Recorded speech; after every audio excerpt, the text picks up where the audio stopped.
Higher secondary স্কুলৰ তৃতীয় শ্ৰেণীৰ ছাত্ৰী।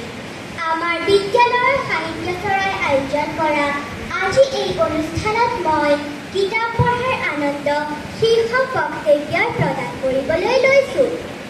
কিতাপ হৈছে জ্ঞানৰ পোহৰৰ প্ৰধান মাধ্যম। এক ভৌতিক বস্তুৰূপে লিখিত বা মুদ্ৰিত পৃষ্ঠাৰ সংগ্ৰহক আমি কিতাপ বুলি কওঁ। জ্ঞানৰ পৰিসৰ বৃদ্ধিৰ বাবে কিতাপ পঢ়াটো অত্যন্ত প্ৰয়োজনীয়। কিতাপ পঢ়াই ব্যক্তিৰ জীৱনত মনোৰঞ্জন আৰু আনন্দ দিয়ে।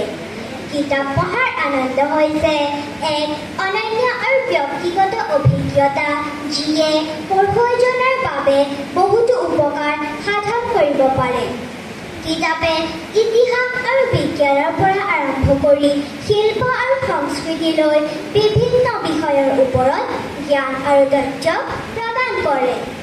কিতাপ পঢ়াৰ জৰিয়তে আমি নতুন সংস্কৃতি আৰু অভিজ্ঞতা অন্বেষণ কৰিব পাৰোঁ আৰু আমাৰ সমাজখন, সমাজ ব্যৱস্থা আদিৰ বিষয়ে ভালদৰে বুজিব পাৰোঁ।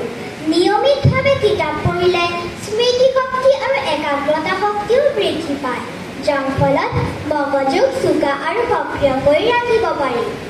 কিতাপ পঢ়াই শব্দ ভাণ্ডাৰ বৃদ্ধি কৰাৰ লগতে ব্যাকৰণ আৰু বাক্য গঠনকে ধৰি ভাষাৰ দক্ষতা উন্নত কৰাত সহায় কৰে।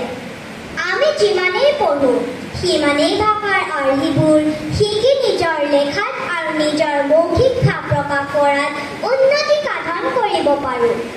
ইয়াৰ ফলত আমি সমাজত বা আন ব্যক্তিৰ লগত বিভিন্ন প্ৰসংগত অধিক ফলপ্ৰসূ আৰু বুজাব পৰাকৈ নিজৰ কথাবোৰ উপস্থাপন কৰিব পাৰোঁ।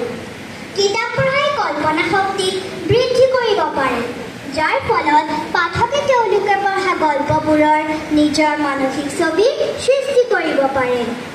আমাৰ দৈনন্দিন জীৱনৰ বিশৃংখলতাৰ মাজত কিতাপ, আলোচনী, বাতৰি কাকতে বিৰতিৰ সুবিধা প্ৰদান কৰে। অৰ্থাৎ কিতাপ পঢ়াটো আৰাম আৰু জিৰণি লোৱাৰ এক উত্তম উপায় হ'ব পাৰে। ই মানসিক চাপ কমাব পাৰে আৰু শান্তিৰ অনুভূতি প্ৰদান কৰিব পাৰে। কিতাপ পঢ়াটো হৈছে এক মানসিক ব্যায়াম। কিতাপ অধ্যয়ন ব্যক্তিগত বৃদ্ধি আৰু শিক্ষাৰ এক অপৰিহাৰ্য অংগ। কিতাপে জ্ঞান আৰু অন্তৰ্দৃষ্টিৰ সমৃদ্ধি প্ৰদান কৰে। কিতাপ পঢ়াৰ আনন্দ হৈছে এক চিৰস্থায়ী আনন্দ, যি আনন্দই এজন মানুহক সকলো সময়তে সুস্থ সবল আৰু সক্ৰিয় কৰি ৰাখে।